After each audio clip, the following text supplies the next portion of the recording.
Good evening, everyone. For those that are just tuning in, this is going to be a Farrellism video, first Facebook Live ever. We just have to get our guest star in, so just bear with us. Thank you very much.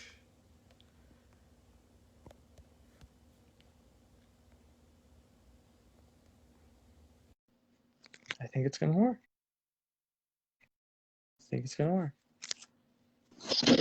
There you go. There you go. There you go, sir. Way more difficult than it needed to be, but we're here now. I know. Good evening, everyone. Farrell here. We have our guest star, doll, and the little cornerstone, as we will call it. So tonight's Farrell is going to be coping with life. And first live video ever, so be one of many, and one of many with guest stars as well. So, Andrew, would you like to say hi to everyone that is now in our live stream? Very well. Wait right there, Farrell. So today, to piggyback off of what Farrell was saying, we're going to be talking about coping with loss and what it means to lose a loved one, or somebody that really impacted you, or even a big star like Kobe Bryant, or someone that really impacted world culture. Thank you very much, Andrew. So, just to give you guys a little background, we have a lot. I know at least I have a decent amount of experience coping with loss. Recently, actually, I just lost my cat. Her name was Susie. She passed away at 15 years old due to cancer. And then a little bit before that, I lost, around the same time, we both lost our friend, Rob Emmons. For those that are tuning in that know him, he went to Cherokee High School, graduated class of 2012. Really star kid. He was the best of us. And then before that, just don't mind us if we get a little teary on you. It's just, it's sad. Before that, I lost my professor about a year ago. His name was Alan Hart. I thought I saw one of his daughters tune in, but he was a phenomenal professor. He really helped pave the way for where I'm at today with my career in criminal justice and what I'm doing with my life. So big losses in my life. Andrew, I'm not sure if you want to mention any specific people that you may have lost recently, just to give the audience a little understanding where you're coming from. I want to start off saying, like, the biggest thing in this country we've been dealing with, I mean, outside of the politics and the race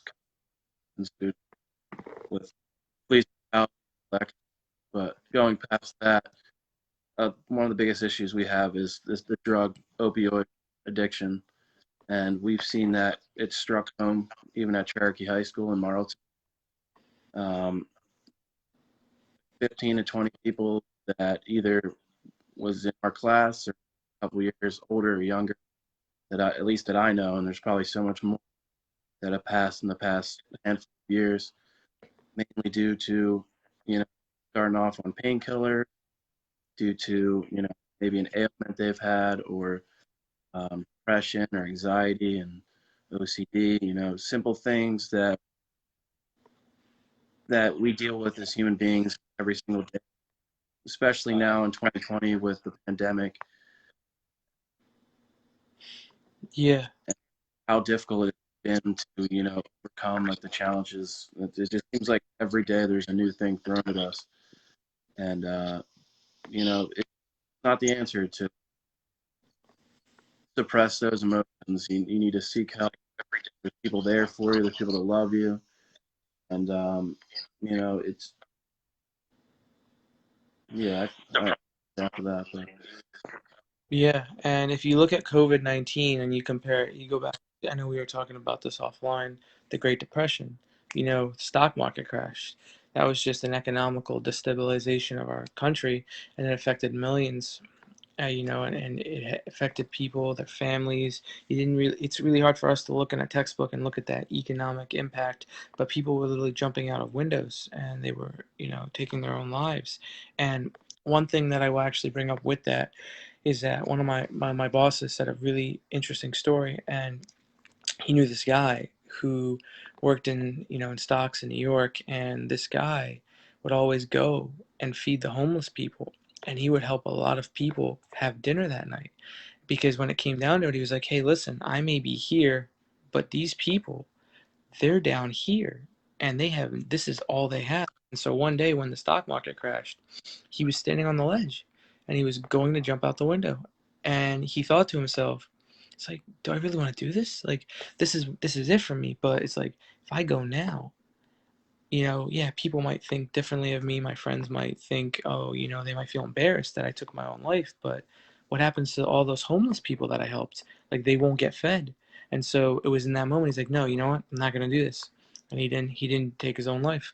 But if you look at that compared to now, the only thing that's changed is that, COVID-19 and the Great Depression, two different eras, but they're bringing the same impact of depression, anxiety, OCD. And I know I can speak from experience of, dealing with that. It's like the only thing that's changed is the mentality of people and the surroundings around us and how everything has grown.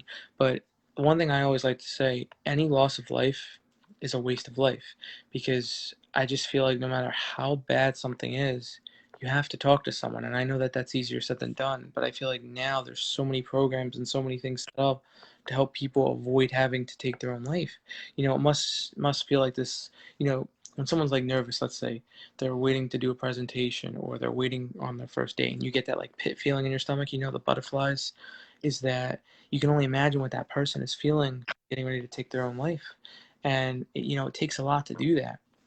And whether it's that or people just passing on of natural causes, or like we were just saying with COVID-19, death takes a toll on anybody. You could be the strongest person in the room and it could still destroy you completely. But the most important thing I would say to take away from it is that in life, whether it's loss, anything you can think of, it's not about the circumstances that impact your life. It's how you react to them.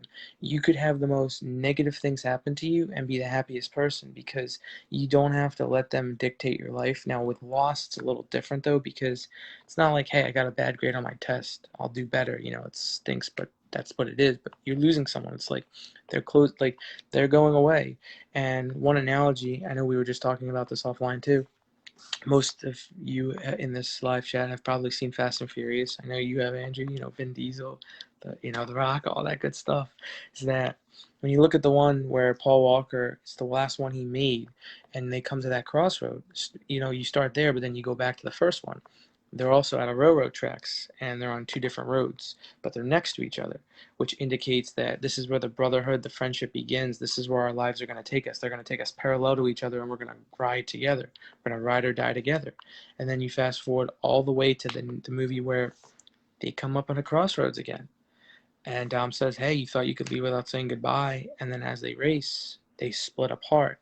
And so that symbolizes two journeys come to a certain point in their life where there was a fork. And that friendship and that brotherhood separated them. One was going in one direction and one was going in another. And that's kind of how you have to look at loss, is that as your loved one passes on, they're taking that next leap into their journey, and maybe in a world we can't explain without getting too much into that. And we're still here. But the most thing we can do is move on with our life. I know they would want us to, and move forward, keep moving forward, and finish our work here before we pass on and go reunite with them. But that's the most important thing we can do, is live our lives now. If we just live our lives in a bubble, it's very easy to just fall back into old habits of just saying, hey, you know what, I lost these people, I'm going to stay in this bubble, I'm not going to go anywhere, and that's going to be the end of it. The world and life still moves on whether you decide to move on or not. And so you can stay put, but nothing else is going to stand still. And so that would just be a waste of your life. And you wouldn't want your life trying to feel sorry for yourself on what has happened. You can just ask for help. And whether you're dealing with whether you're coping with loss, or whether you're on the brink of taking your own life, just think about all you have left in your life and all you still have to live for. I'm sure everybody has at least one friend or family member that they can count on and they can talk to, or at least one positive thing going on in their life. I can't speak for everybody, but I have a hard time believing that at that point there's nothing left to live for, or you feel like you've lost your whole world because you've lost someone. And so, there's a big world out there.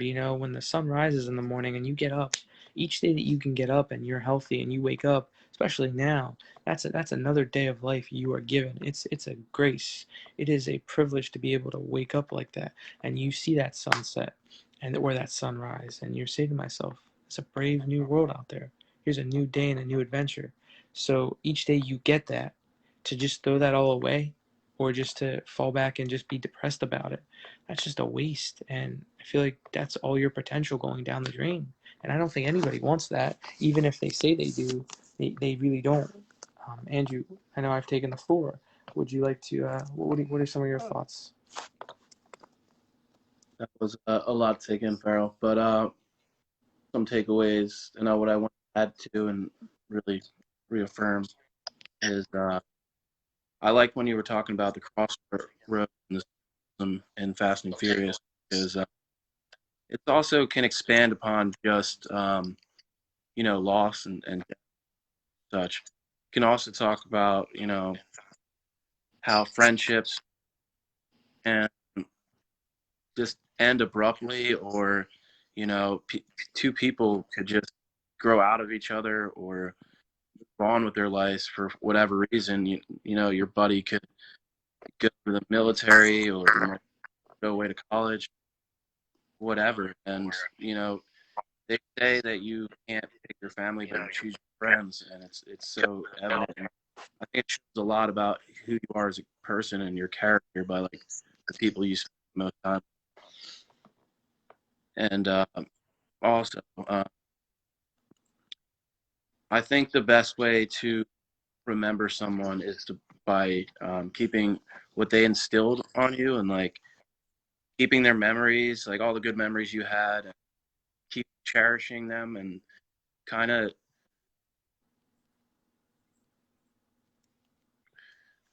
I lost my train of thought, but kind of like whatever like your memories were together, like you just continue to like light that flame and continue with their memory by cherishing them best way that you can, by you know taking the advice they gave you, or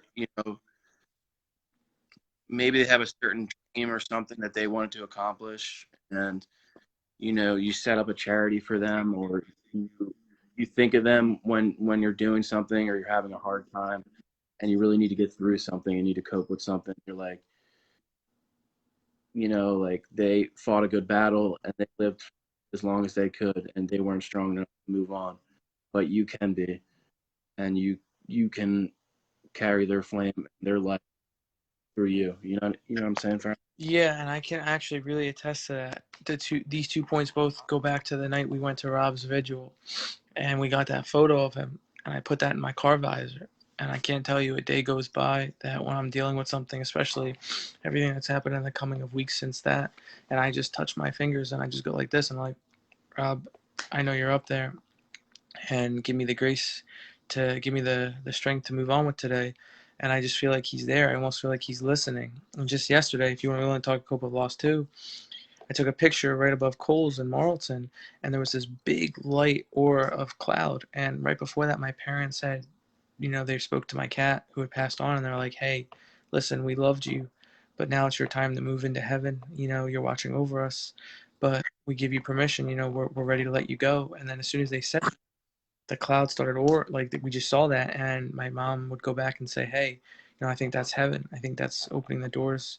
And so, but going to also what you were saying about friendship, it's important too, because whether you're not always around with your friends, people go away, they go to school, they go live in a different state. I know you can relate to that with me. I mean, I've been away for 2 years, but I come home every now and then. And same could be said when you went away to school. I mean, you went really far away, and we would always talk on the phone, and we would always FaceTime. And I mean, look at us, we're still here, we're doing this video right now. I mean, we're still friends. At least the last time I checked, we're still friends. But it's like, not a day goes by that when you left, everything you've instilled me with in our friendship, I used every day. I still do, even though you weren't there to say, "Hey, Farrell, you need to do this," or "Hey, Farrell, what's this?" I just always picture when someone's not there, especially you. I always picture in my head, well, what would they say? What would Andrew say if you were here right now? And it's like I can only assume the same was said for you when I was not always around as much as I could be when I was, in DC. Definitely. I mean, you, Ryan Gallagher, and a few other people really come to mind. I I always thought I cherish friendships, and I feel like every one of my friends is unique, and they bring a new perspective to my minds. And do I always 100% of what you tell me?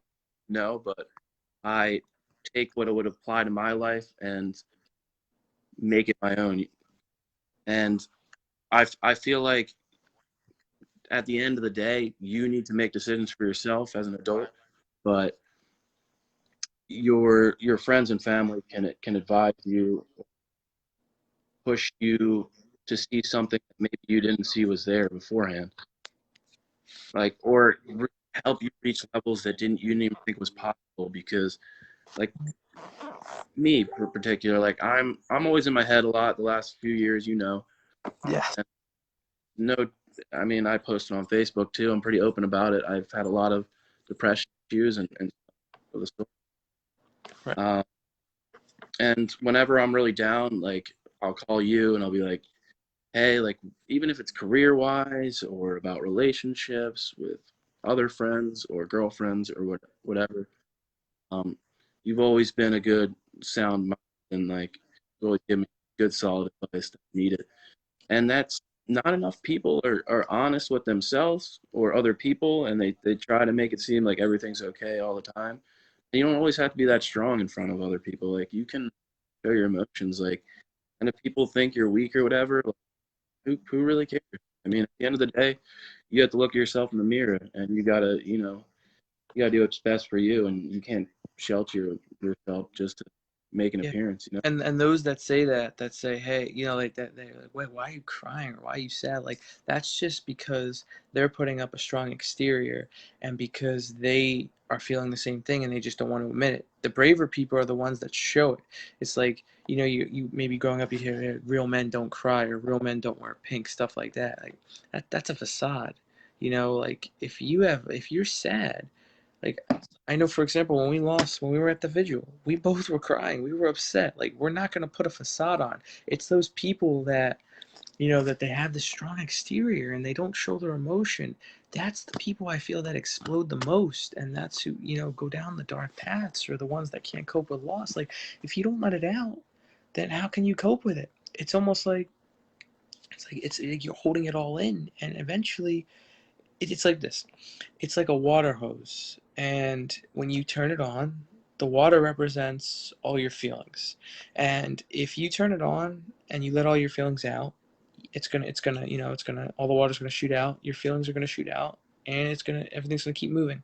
But the minute you keep that hose running with all those emotions and you put your foot on that hose or you tighten a knot and you block it, eventually all those emotions, all that water is going to go bursting out. It's not going to be pretty. It's going to be a mess everywhere. And whether we're talking about the hose and water or we're talking about our emotions, you don't want to be the broken, busted hose with all the emotions going everywhere. You want to be the hose that is naturally flowing with all the water and all the emotions, because that's how you know it's a stable hose, or a stable person. And again, what you were saying, you don't have to take everything people say, but they're clearly giving you advice for a reason. And I used to think maybe just take it with a grain of salt. But I'm going to say something that my boss, he's a wise man. He's big in the church. He's from the islands. So, he's always got these awesome things to say. And one of the things he said, and, as I'm going through this next life transition, he said, Farrell, it's like, think of everybody giving you advice as a piece of meat, whether it be chicken, turkey, whatever your meat of choice is. You start eating it. It's like you eat all the meat and you chew up all the fat and you spit out all the bones. So when someone's giving you advice, you chew and eat up everything you want, and then everything you don't want, you just spit it out like, hey, thanks for telling me this, I really appreciate it, or I get your point, or maybe I don't agree with this. It's like, don't ever turn away advice. Advice is people who have experienced what you've experienced, or maybe they just have a unique perspective. The world is made up of many diverse people, and everybody's got some kind of journey they're on. Everybody's got some kind of experience that they can attest to, and it's like a puzzle. You may only have a piece of the puzzle. They may have the other piece, and they may need a piece that you have. If you talk to enough people and you get enough advice or you get enough life experience, you get close to completing your puzzle. Your puzzle's obviously going to look different than theirs, but it's made up of different pieces, and maybe it's the same pieces everybody needs. You never know. And it also goes back to, you never know what someone's going through unless you ask. Like one of the people I follow, he literally said, it's like, hey, don't be afraid to say hi to someone. You might just make their day because you don't know what they're going through. I mean, that's one of my mottos I live by. Say hi to someone new every day or hang out with someone new every week. You just don't know what someone, like, that's one of my biggest pet peeves. And I said this in one of my Farrellism videos before, and I still believe this to this day. Whether you want to go up to a girl or a guy and talk to them or ask them out, or you just want to go up to someone and say, hey, nice shirt, or hey, nice shoes, you can't be afraid to do that. At the end of the day, me and you, everybody, we're all human beings. Yeah, we look different, different hair, different eyes, different color skin, you name it.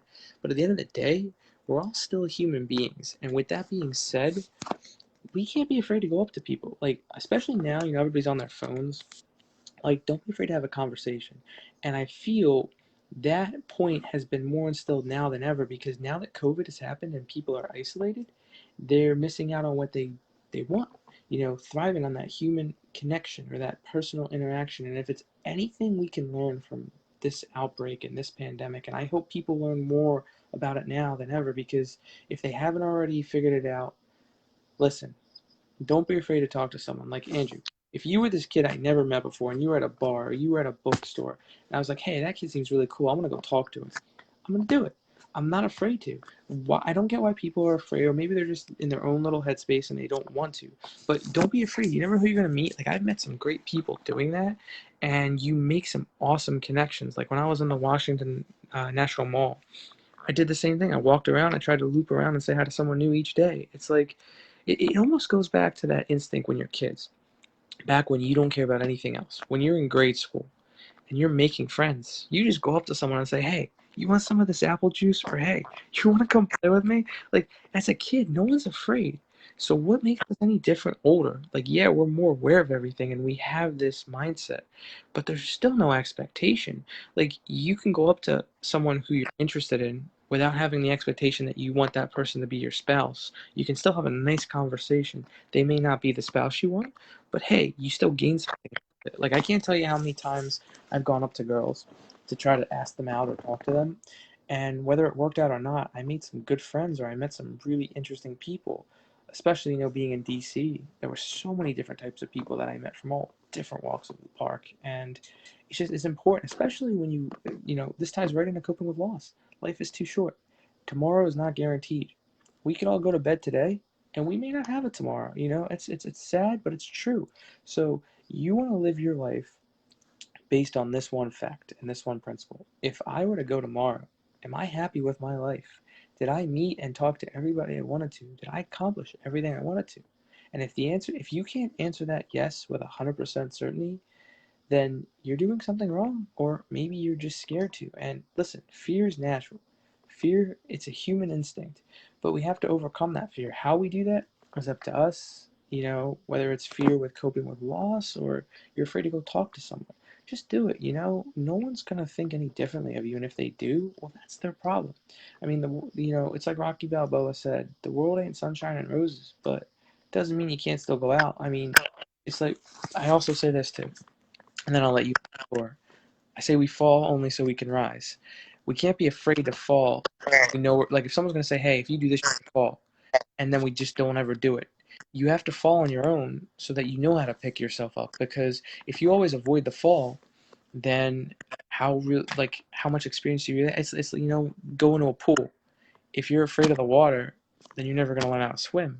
If you're afraid of the ice hockey rink, you're never going to be able to skate. So if you're afraid of what's going to happen and you don't do it as a result, well, then what's the point? I mean, through some of the greatest failures can we soar to the highest lengths. So I mean, that's I know I threw a lot again at you, but I'll let you have the floor now and see what your thoughts are. Well, I'm pretty sure you should have been in Aristotle's or Greek mythology uh, philosophy. But seriously, I bouncing off like two big examples from the first part of what you were talking about of just going up to people and being yourself and not really being afraid of what the reaction would be. I mean, you know more than anyone out of anyone when we were younger. I was pretty. I never cared when anyone thought about me. I got in trouble in school. I did dumb things. I made a lot of people laugh, and I made a lot of mischief. But at the end of the day, I could always look myself in the mirror and be like, you know, I said and did what I felt, and maybe sometimes, I mean, I shouldn't have said things that I did, but when I was growing up, I matured and I knew what not and what to say, what what I should, what is just not appropriate to say. But I still, to this day, I'll go up to people just like you, very outgoing, extroverted person.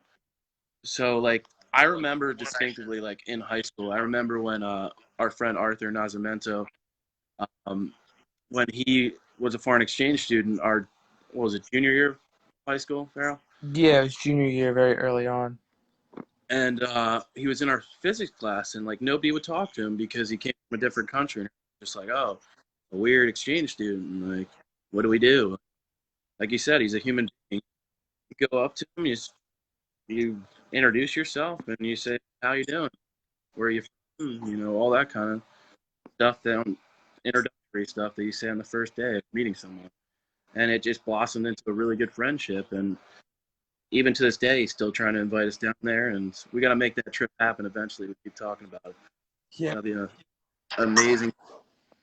But another one, he's my best friend to this day, Chad Lee. He moved down from Newark. He was from an inner city and came down to a suburban place like Marlton and completely different socioeconomic structure. And he really, he really didn't. I don't think he tried to fit in. Chad never tried to fit in anywhere, but you know, there wasn't that many people that really would go and talk to him. But he's probably one of the funniest people that I've ever met.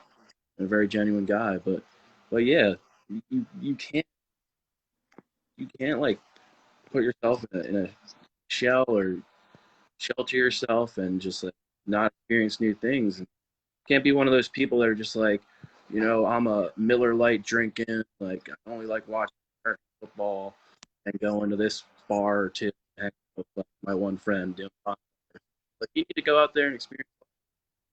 You need to try new things so you know what you like and don't like, and you gotta. Even me, I've had like 4 or 5 jobs in the last few years. Like I tried teaching karate, and I came back 8 years after doing karate. I thought like it would be a good fit, but it just wasn't for me for whatever reason. And I just realized like I like competing and performing more than being a teacher, and that's okay. But I needed to do it, fail at it, or maybe not even fail at it, but just realize I don't like it to know and to get to something better in my life. Yeah, and it's important because tying that with what we just were saying about, take things when people say it, chew up all the fat and spit out the bones. When it comes to experiences like that, like let's just say tomorrow, completely random, I want to go join the Olympics, train to be in the Olympics. I could easily want to do that. And then you could say, oh no, I've done that. You don't want to do that. This is why you don't want to do that. This, and this. And I'm like, okay, I'm not going to do that because you tell me that. Or I could go try it and say, hey, I tried it and I actually really like it. And this is what I found. Or like, hey, I really tried that and you were right about this, and this. So it's like, if you base your life choices on what other people have thought about that scenario, that's not good.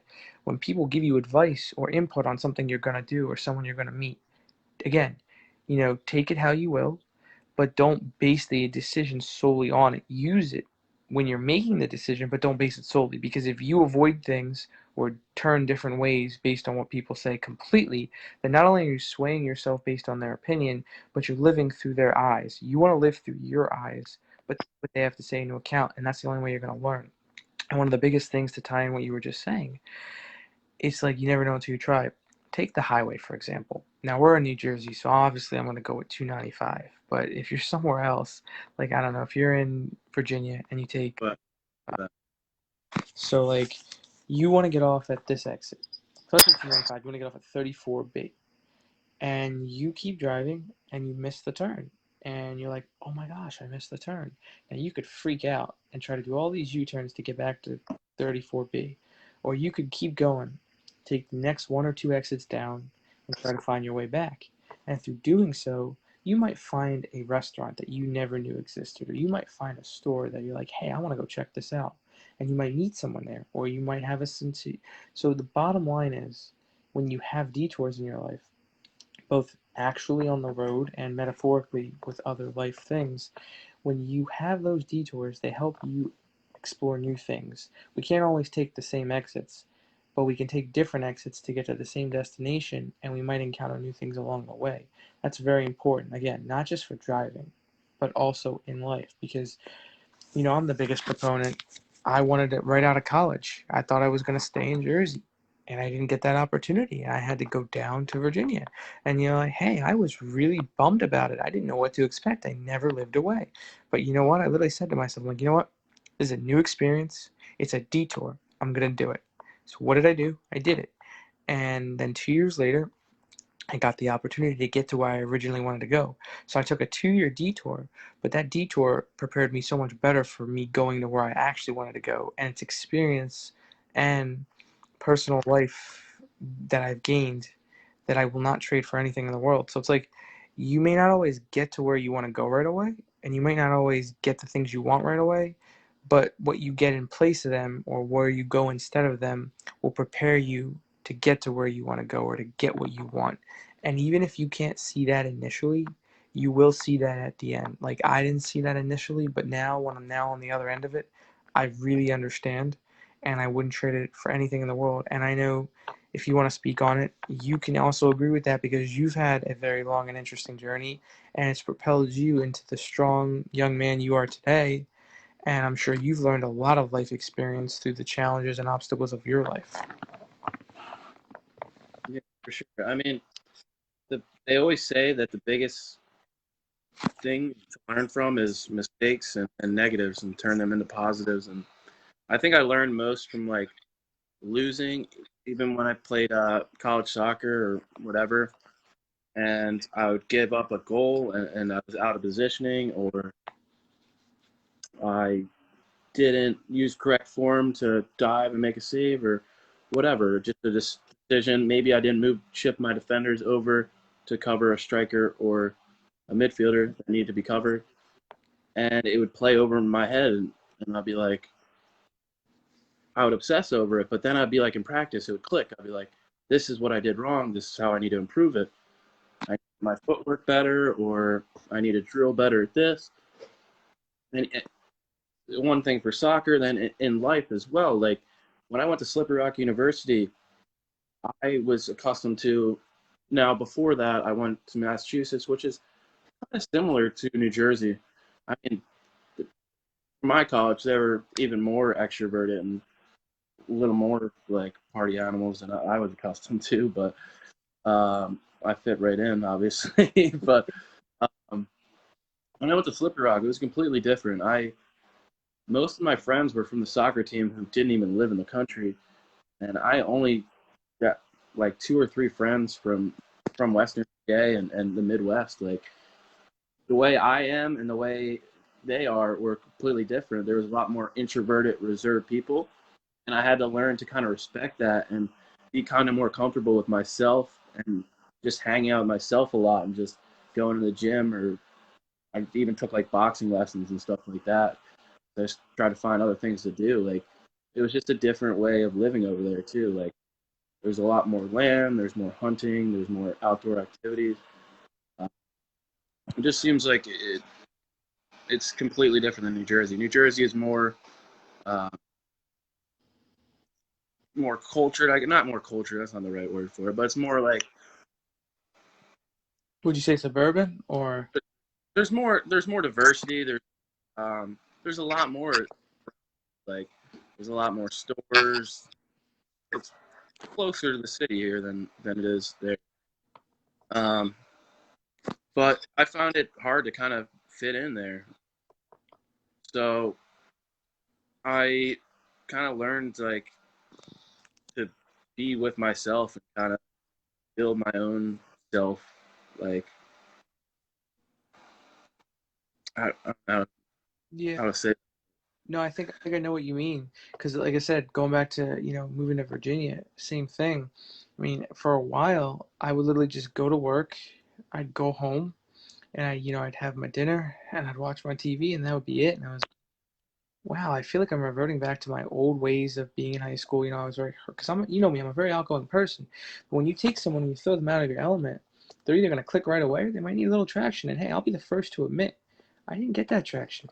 And it wasn't until I started just feeling more comfortable with myself. And then one day, I went out of my way to introduce myself to, I don't know if he's in this live now, but my friend Hunter. And it's like he was, because a lot of people I work with, they're a lot older than me, but I get along with anybody. But it's not someone like I'm gonna, they have kids or they're married, so I'm not gonna hang out with them. I'm not gonna, I mean, we'll hang out, but it's not like, hey, you want to go hang out happy hour or something. So long story short, eventually we had some younger people come on, but before that, for a good while, it was just him, and we would hang out a lot. But then outside of that, I would just go outside my comfort zone, and I'd do different things. DC has a lot to do, so a lot of things I just pushed myself to do. Like, got to go, I saw the Stanley Cup, met the Russos, stuff like that, and then put myself out there and was like, hey, I'm gonna go do this dating event, or I'm gonna go to this happy hour. I'm gonna go explore the city. I'm gonna go see the Washington Monument, or gonna go walk the National Mall or see the Constitution or the Declaration. So it's like, you when you're taken out of your element or you have new challenges in your life, if you don't click right away, it's not a big deal. You'll get there, and if you click right away, great. Keep that experience and help those who don't click right away. And that's another layer when it comes to coping with loss. See, everything we're talking about, it's all tying over to coping with loss. And how's that connect to coping with loss? Well, it's like when you lose someone, you're so accustomed to them being in your life all those years that when you lose them, it's almost like being thrown in a new state. You're not used to not being able to call them up and say, hey, how are you? Or I'm going to go see such and such. They're not there. So it's the same thing, and the same rules apply.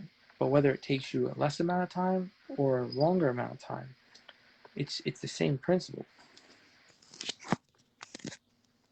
I agree, and I'll make my final statement. Um, there, loss of life, death, and just a really difficult topic to talk about. But I still remember every single day. Like I'll be really down sometimes, and I'll think about either Christina Grimmy, Greg Gale, Tom Yeah. Ferguson, who was older than us, who was a good best friend of my brothers back when they were younger, and Rob Emmons just tragically passed. But I'll think about like the memories that we shared, and like it'll make me happy, or just things that they said to me. I remember when Christina first was on The Voice, and I had a long, lengthy conversation on Facebook congratulating her, and I was really proud of her progress. We were friends. I was better friends with her brother, and I hung out with her brother a lot when I was like in middle and high school. But I wanted to reach out to her and tell her how proud I was, because I remember it was our sophomore year. We were in history class together, and that was the last year that she went to Cherokee. She started getting homeschooled and everything, and then you saw the YouTube videos popping up, and she became a sensation much overnight. And there was a lot of good things that she said to me that, never stop going for your dreams. I know a lot of people say dreams don't pay your bills and stuff, but you got to have something to motivate you, because the only thing that motivates you is getting benefits and making a lot of money and getting materialistic things, and like you're not really living life. I think dreams impact everything that you do. Like you need to strive for something, make goals, even if it's realistic. Yeah, like I wanted to be a professional athlete. My journey did 2 years ago. I made it into a 4 tier league in America, and it was professional, but it wasn't anything But that. it still did, and it's your dreams that propel you into the reality that you want. There's either the boring reality where you get up and you go to a job you hate, and that's not your reality. You're living through glasses of a different picture. But if you just strive and do what you want and you make your dreams a reality, they propel you into the reality that you want. And there's a saying that a lot of people say, and I'm sure you know this, is that if you do what you love, the money will come.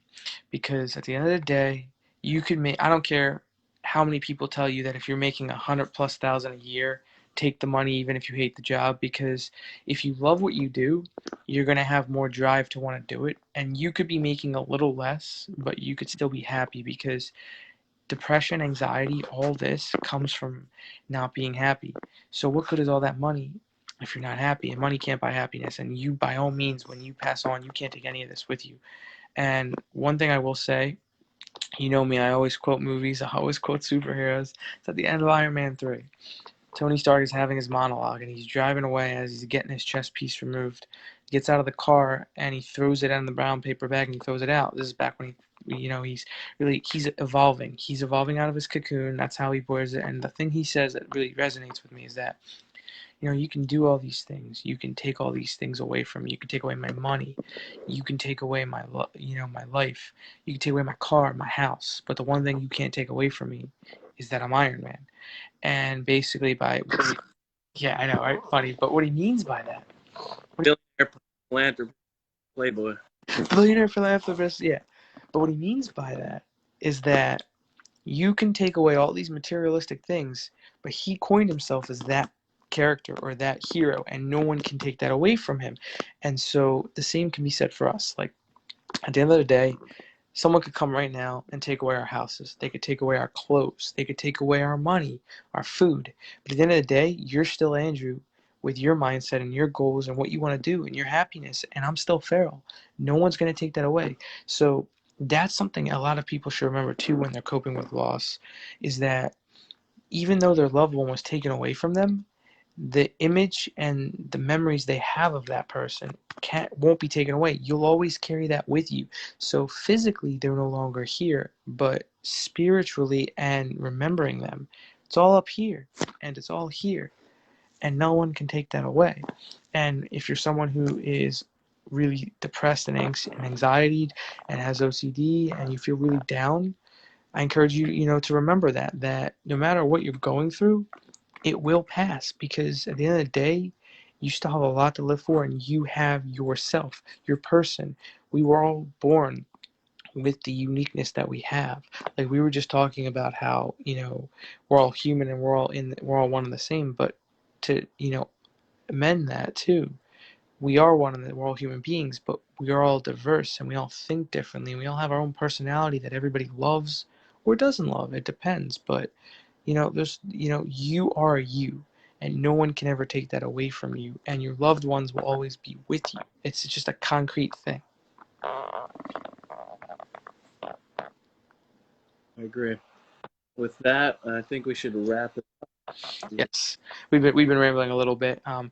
Thanks for bearing with us, everyone who's still here, and for those that did watch, appreciate that. This is our first one. Gonna be one of many. I'm gonna have different guests in here all the time. Perhaps Andrew is not terrified and will come back and be another guest star. And if you haven't followed me, this video is going to be up on Facebook, Instagram, and YouTube. Farrellism on Facebook, at Farrellism15 on Instagram, and Farrellism on YouTube. I am working on a website, so that will be in the near future. I have some videos already up. I post quotes. I try to on a daily basis. I thank you for your time. I thank you, Mr. Dahl, for your time. I appreciate what you had to contribute tonight. And this was Coping with Loss, a Farrellism edition video with guest star Andrew Dahl. And I hope you guys all have a wonderful night. And I hope you guys really took some things away from this tonight. And if you are really depressed, anxious, whatever the case may be, don't be afraid to talk to someone. Please, I encourage you to talk to someone. If you're going to talk to someone, talk to one of us. Talk to me. Talk to Andrew. I know no matter what we're doing, we were more than happy to, take a minute out of our day to help someone else out, because That's what this is all about in life, helping someone, making sure that we're all in a good place. So I implore you, don't be afraid to hit us up.